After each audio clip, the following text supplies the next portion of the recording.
দেখো বন্ধুরা, আমার বোন গাছ লাগিয়েছে, একটা পেয়ারা গাছ। এত পেয়ারা হয়েছে গাছটায়, এই দেখো।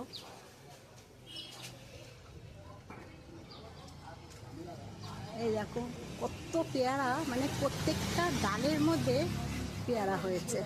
আর পেয়ারাগুলো ভীষণ বড় হয় আর খেতে খুব সুন্দর আর খুব মিষ্টি। এই দেখো,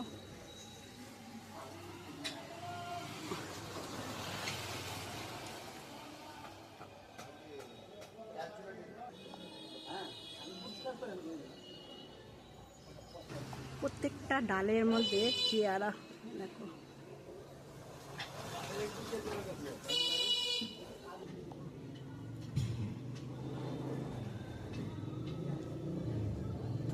পেয়ারা গাছটা দেখো খুব একটা বড় না, ছোটই।